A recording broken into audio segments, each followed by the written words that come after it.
भला हुआ मेरी माला टूट गई, मैं राम भजन से छूटी। भला हुआ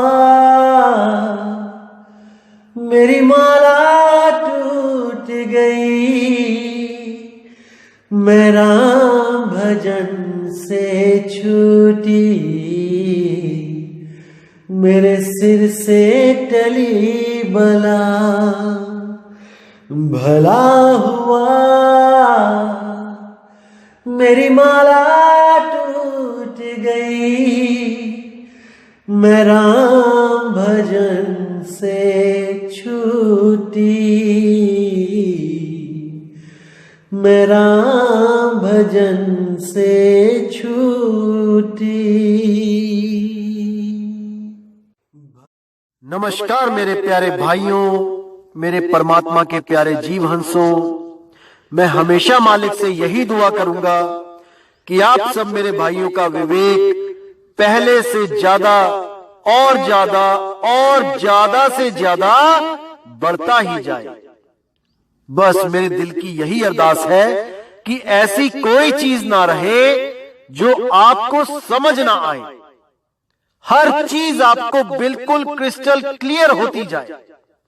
बस यही चाहूंगा मैं, यही अरदास करूंगा उस बंदी छोड़ से, उस परमपिता परमात्मा से कि वो आपके विवेक शक्ति में बढ़ोतरी करता ही जाए और ऐसा कोई भी अज्ञान ना रहे इस दुनिया में जो आपको 1% भी भ्रमित कर पाए। कुछ ना रहे ऐसा। आपका ये भाई आपकी पूरी मदद करने के लिए तैयार है। बस आप निष्पक्ष भाव से इस सत्संग को सुनते रहिए और उस पर विचार करते रहिए। विवेक लगाइए कि जो मैंने बात कही है वो सत्य है या असत्य है। जवाब मेरे भाई आपके अंदर से ही आएगा। उस परमात्मा का जवाब आपके अंदर से आएगा। बस उसको पहचानने की कोशिश करो। साहिब बंदगी। और दोस्तों, आपको बताना चाहूंगा कि काफी दिनों से कुछ लिंक व्हाट्सएप पे शेयर किए जा रहे हैं जिसमें कुछ गुरुओं की फोटो लगाई गई है और कुछ भड़काऊ से शब्दों से टाइटल दिया गया है। दोस्तों, ऐसे किसी भी चैनल से हमारा कोई लेना देना नहीं है। आप उनको बिल्कुल ना देखें, बिल्कुल भी ना देखें, क्योंकि वो सत्संग हमारे ही अपलोड कर रहा है और गलत फोटो लगा लगा के दुनिया को भ्रमित कर रहा है। बिल्कुल भी उनका चैनल ना तो सब्सक्राइब करें और जिन्होंने किया है वो अनसब्सक्राइब कर दें। बिना मेरी परमिशन के जो सत्संग अपलोड किए जा रहे हैं ये बिल्कुल गलत बात है। आप ये सब बंद करें। और कोई भी मेरा भाई अगर अपने चैनल पे कोई सत्संग मेरा चलाना चाहता है तो पहले परमिशन लो। प्रचार में योगदान करना है तो बिल्कुल सही तरीके से करो। किसी भी गुरु की फोटो नहीं लगानी है। सब गुरु मेरे बड़े अपनी अपनी ठौर। शब्द विवेकी पारखी सो माथे कम और। हमने हर गुरु की इज्जत करनी है। हमें किसी भी गुरु से हमारा वैर नहीं है भाई। हर गुरु अपनी अपनी सीमा में अपने अपने शिष्यों को ज्ञान दे रहा है। जहां तक उसकी पहुंच है वो अपने अपने शिष्यों को पहुंचा रहा है। क्या दिक्कत है इसमें? इसलिए मेरे भाई ये जो गलत काम है इसको बंद करो और अगर करना ही है तो सही से करो। जैसे मैं किसी की फोटो नहीं लगाता हूं, आप भी मत लगाएं। साहिब। तो मेरे भाइयों, आज जो हम विषय लेके आए हैं वो विषय बहुत इंपॉर्टेंट है। अगर आपने इसको समझ लिया तो आपको बहुत बहुत बहुत आसानी हो जाएगी इन अधूरे गुरुओं को समझने में। एक पल लगेगा इनको समझने में कि कितनी बुद्धि विवेक इनको परमात्मा ने दिया है जिसके बल पे ये सतगुरु बन बैठे हैं। 1 मिनट में समझ जाएंगे आप कि कितनी बड़ी भूल में थे जो ऐसे लोगों को सतगुरु मानकर अपना अनमोल जीवन इनके हाथों में दे दिया नष्ट करने के लिए। इसको दोस्तों समझना पड़ेगा जो आज मैं वाणियां लेके आया हूं आपके लिए। उससे पहले मैं आपको बता दूं कि हमारे समाज में ऐसे ऐसे गुरु विचरण कर रहे हैं, सत्संग कर रहे हैं, जीवों को भरमा रहे हैं, जो कबीर पंथ से तो नफरत करते हैं। अपने आप को कबीर पंथी कहने में भी शर्म आती है, सहमत नहीं होते कि हम कबीर पंथी हैं, लेकिन शुरू से लेके आखिर तक साखी शब्द केवल और केवल कबीर साहब के ही लेते हैं। हुआ बीच में कोई एक आधा दोहा किसी और संत महात्मा का ले लिया, नहीं तो शुरू से लेके आखिर तक, यहां तक कि नाम भी कबीर साहिब के ही पंथ से मिलता जुलता रखते हैं, ताकि लोग यही समझे कि शायद ये भी कबीर साहिब की तरह उस काल से बचाने वाले हैं, ये भी शायद कबीर साहब की तरह ही एक पावरफुल, एक पूर्ण गुरु है। लेकिन मेरे भाई ऐसा कदापि नहीं है। हाथी के दांत दिखाने के और खाने के कोई और होते हैं।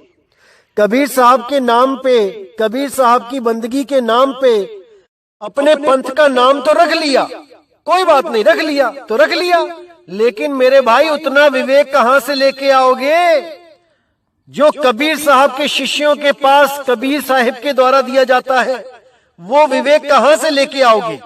केवल नाम रखने से कोई सतगुरु नहीं हो जाता कि कबीर साहब का मुकाबला करने लग जाओ।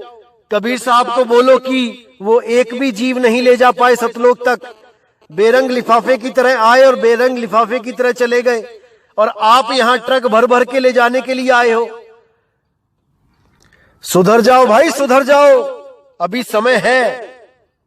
जब काल का पंजा आ गया ना सिर पे, कोई बचाने वाला नहीं मिलेगा।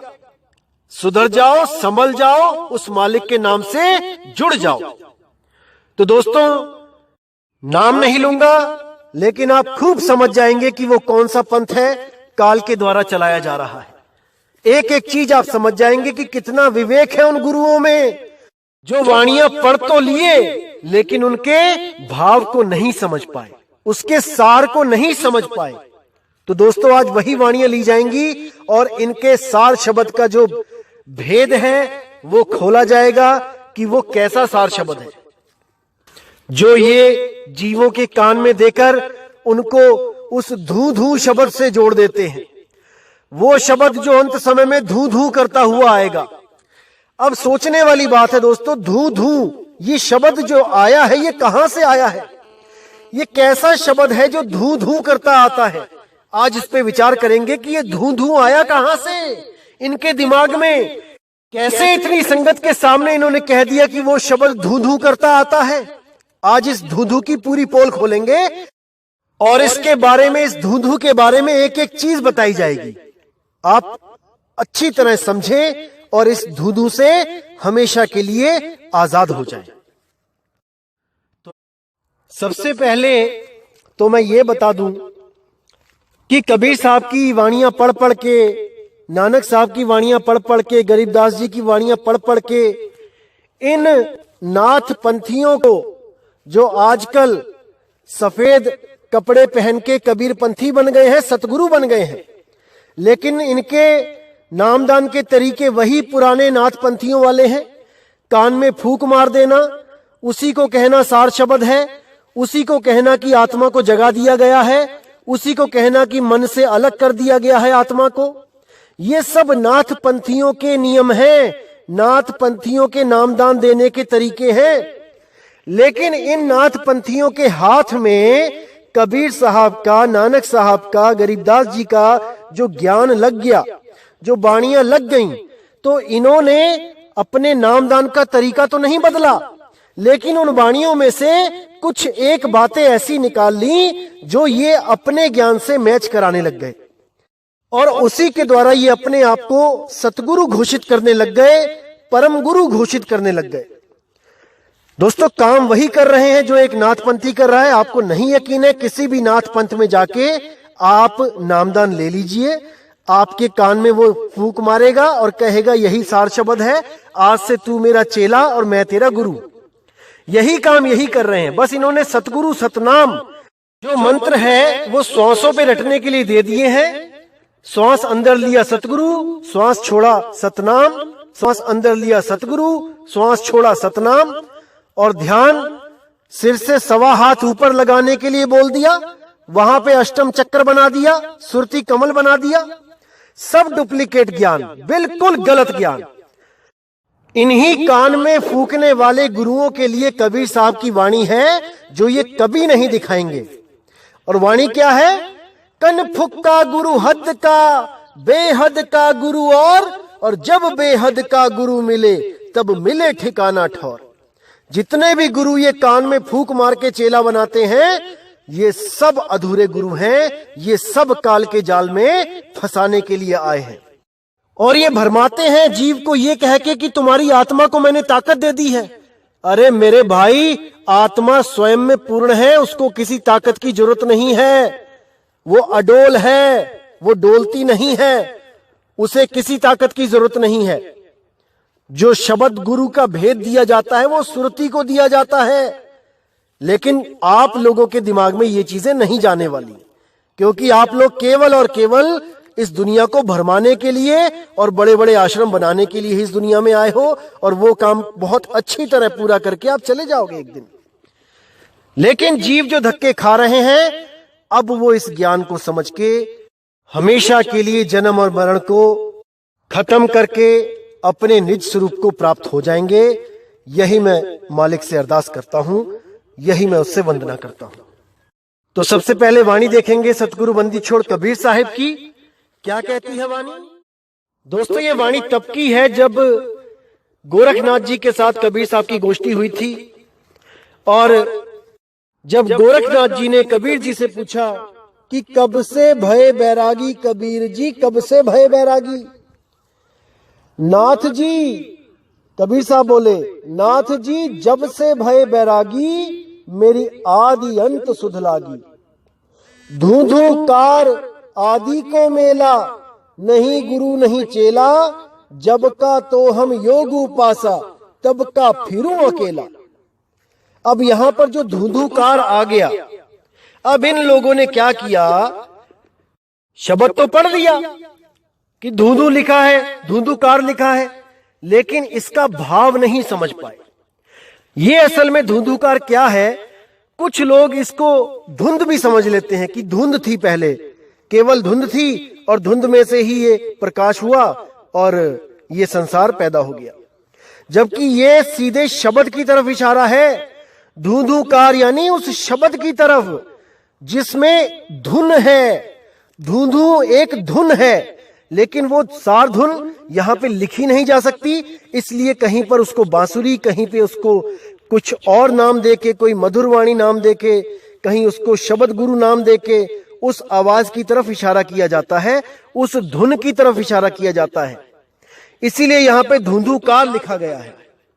लेकिन ये जो पंथ है, आप इनके ग्रंथ पढ़ोगे तो इन्होंने क्या बोला है कि दो तत्वों के टकराए बगैर, यानी दो चीजों के आपस में टकराए बगैर आवाज नहीं होती। यानी कि कहीं पे भी कोई गुरु कहता है कि वो शब्द, वो धुन है, तो ये कहते हैं नहीं, कोई भी धुन है बिना टकराए नहीं होती। और ये साउंडलेस साउंड की बात करते हैं, यानी एक ऐसी आवाज जिसमें कोई आवाज नहीं है। अब हैरानी होती है कि साउंडलेस साउंड, अरे भाई बता तो दो वो कैसी होती है? जब साउंडलेस है तो वो साउंड कैसे होगी? इतना भी नहीं समझ पाए ये लोग। जैसे कोई कहे कि वाटरलेस वाटर, पानी के बिना मुझे पानी पिला दो। अरे भाई वो कैसा पानी है जो बिना पानी के पानी जैसा होगा? हद ही कर दी इन लोगों ने। लेकिन साहिब ने बोला है कि जहां पे अनहद नाद है, जहां पर तत्वों की धुन है, वो तत्वों के टकराने से ही होती है।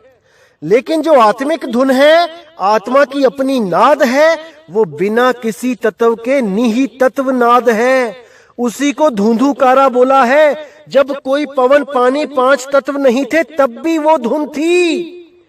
उस धुन को जो जानता है वही गुरु आपका सतगुरु है, नहीं तो सब आपको इसी आस में लगा देंगे कि अंत समय में धू धू करता नाम आएगा, धू धू करता हुआ शब्द आएगा। अरे अगर शब्द धू धू करता हुआ आएगा तो तुमने जो कान में डाल दिया है वो क्या है?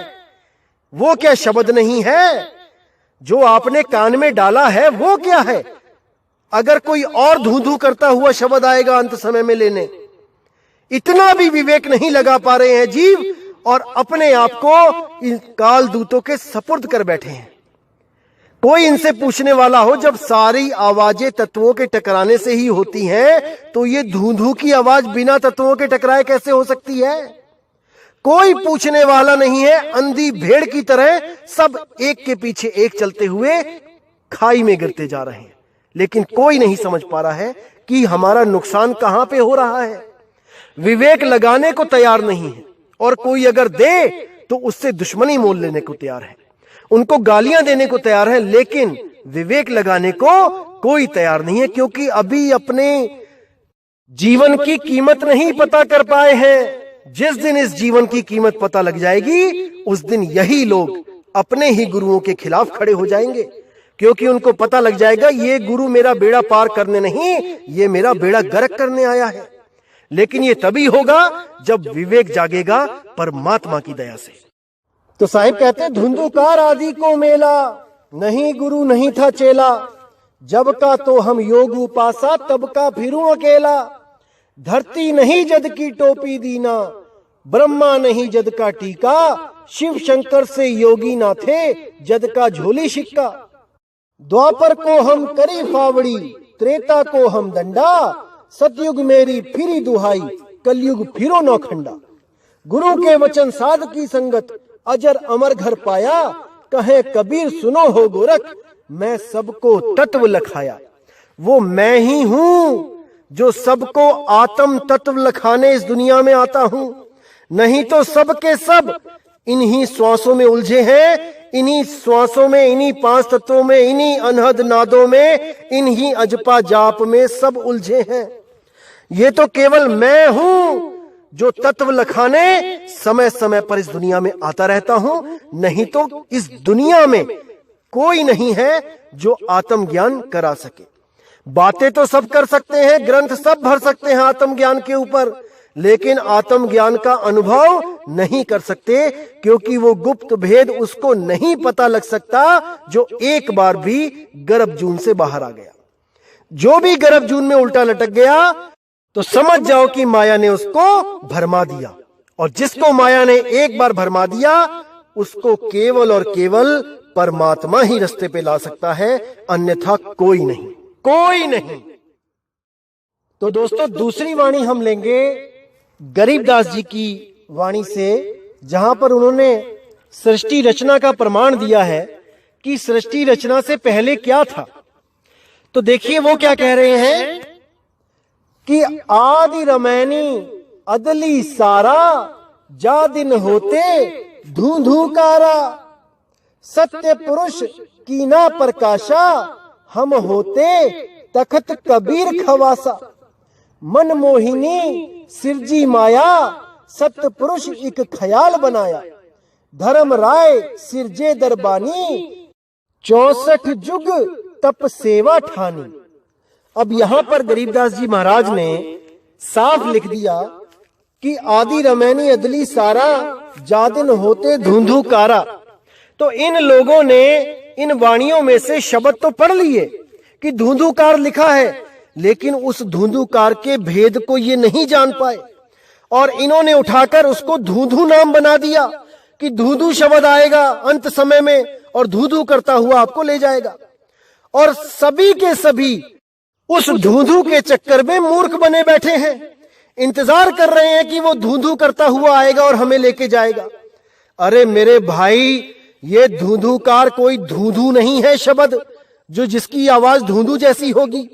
ये तो उस सार शब्द की तरफ इशारा है कि जब कुछ भी नहीं था तब केवल और केवल वो शब्द था, वो धूधूकार शब्द गुरु था, जिसके लिए बोला है शब्दे धरती शब्दे आकाश, शब्दे शब्द भया प्रकाश। सगल सृष्टि शब्द के पाछे, नानक शब्द घटे घटे आछे। तो वहां पर उन्होंने बोला है कि शब्द ही था और आदि और अंत शब्द ही रहेगा, बाकी जो कुछ भी बना है वो एक दिन नष्ट हो जाएगा। इसलिए हमने केवल उस धुंधुकार शब्द में सुरत को लगाना है, ना कि कोई कान में फूंक मार के उसको कह दो कि धूधू करता हुआ कोई शब्द आएगा अंत समय में। अरे मेरे भाई, वो शब्द है, हमेशा है आपके साथ, केवल आपकी सुरती को उस शब्द में लगाने वाला गुरु नहीं मिल रहा है। वो शब्द है आपके पास, वो कोई कान में देने वाला शब्द नहीं है कि आपके कान में फूंक मार के कोई कह दे कि ये भृंगमता है। अरे भृंगमता भी नहीं समझ पाए। भृंगमता का मतलब होता है कि जब कोई भृंगी दूसरे कीटों के बच्चों को अपनी आवाज सुनाकर उनकी आवाज को भुलवा देता है और वो बच्चे भी केवल उसी भृंगी की तरह बोलने लग जाते हैं। इसको भृंगमता कहा जाता है। इसका मतलब क्या है कि जब कोई कबीर साहिब की शरण में आता है तो जो भी पुराना ज्ञान उसने रटा हुआ होता है, उस ज्ञान रूपी अज्ञान को वो हमेशा के लिए भूल जाता है और केवल बंदी छोड़ की भाषा बोलने लग जाता है, कबीर पंथियों की भाषा बोलने लग जाता है। इसको भृंगी मता बोला गया है, ना कि कान में फूंक मारने को भृंगी मता बोला गया है। उस भृंगी के गुणों को पकड़ो, ना कि उसकी क्रिया को कि वो क्या कर रहा है। उसके गुणों को जानो कि वो दूसरों के बच्चों को उनकी भाषा भुला के अपनी भाषा सिखा रहा है, अपना ज्ञान उनके हृदय में डाल रहा है। इस गुण को भृंगी मता बोला गया है, ना कि कान में फूंक मारने को। लेकिन ये लोग इन बातों को नहीं समझ सकते, क्योंकि ये केवल और केवल इस दुनिया को भरमाने के लिए ही अवतार धारण करके आए हैं। इनका भी कसूर नहीं है भाई, इनको ड्यूटी ही काल निरंजन ने ऐसी दे रखी है। तो दोस्तों, अगली वाणी लेंगे बाबा नानक जी की। तो क्या कहती है वाणी? अरबद नरबद धूधू कारा, धरणी न गगन हुक्म अपारा, ना दिन रैन न चंद न सूरज, सुन्न समाद लगाईदा। अब यहां पे वाणी में साफ बोल दिया नानक साहिब ने कि अरबद नरबद धूधू कारा, कि जब कुछ भी नहीं था तब केवल और केवल धूधूकार था। अब ये धूधूकार क्या था, इसको जानने वाला जो है वही परम गुरु है, वही सतगुरु है, ना कि कोई मंत्र जपने वाला, कोई श्वासों का जाप देने वाला, कोई अनहद नाद तत्वों की धुन सुनवाने वाला गुरु है। क्योंकि वो सब कुछ था ही नहीं, इस वक्त कुछ भी नहीं था, लेकिन तब भी जो था वो शब्द है, वही वो धुंधुकार शब्द है जिसका भेद स्वयं परमपिता परमात्मा देने आते हैं। वही धुंधुकार जब शब्द आपको मिलता है तब आप जन्म और मरण से मुक्त हो जाते हो। लेकिन उस धुंधुकार का मतलब ये नहीं कि कोई धुंधु करता हुआ कोई शब्द आएगा लेने। वो भेद है, वो गुप्त भेद है जिसको केवल और केवल बंदी छोड़ सतगुरु जानते हैं और कोई नहीं। इसीलिए बोला गया है कि जगत गुरु है, वो सारी दुनिया के गुरु हैं। वो केवल हिंदुस्तान में या हिंदी भाषा में नहीं आते, वो किसी भी देश में जाकर ज्ञान दे सकते हैं। लेकिन पंथ वो केवल भारत में इसलिए चलाते हैं क्योंकि यहाँ पे वो 120 साल पूरे करके जा चुके हैं। लोग जानते हैं उनको, इसलिए उनके नाम का पंथ चलता है और लोग उस ज्ञान को समझते हैं।